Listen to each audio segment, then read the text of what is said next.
À l'occasion de la 28e commémoration du génocide rwandais, célébrée le 7 avril 2022, le président Paul Kagame a défendu la politique de réconciliation du pays, le système judiciaire rwandais et a accusé les pays occidentaux d'être restés silencieux face au génocide. Pour le chef de l'État, l'idéologie selon laquelle le Rwanda est un pays sans liberté d'expression est très éloignée de la réalité. Le président a exhorté les citoyens rwandais à se battre pour leur pays et à ne laisser personne leur dire comment être rwandais.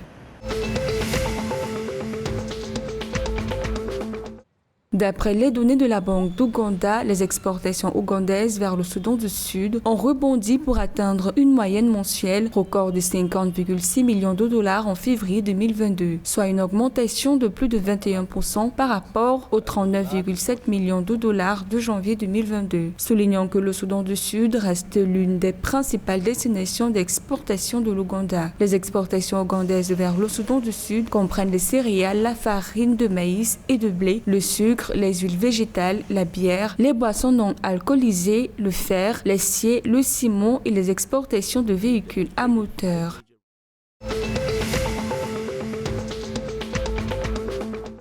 La Kenya Pipeline Company a lancé le jeudi 7 avril 2022 son câble à fibre optique qui reliera le port de Mombasa à Nairobi en passant par Kisumu et Eldoret dans l'ouest du Kenya. Ceci dans le but de créer une nouvelle source de revenus et d'améliorer la connectivité Internet du pays. Rappelons que la Kenya Pipeline Company est traditionnellement mandatée pour transporter les produits pétroliers du port de Mombasa vers l'arrière-pays du Kenya, de l'Ouganda, du Rwanda, du Burundi, du Soudan du Sud, de l'est de la RDC et de certaines parties du nord de la Tanzanie.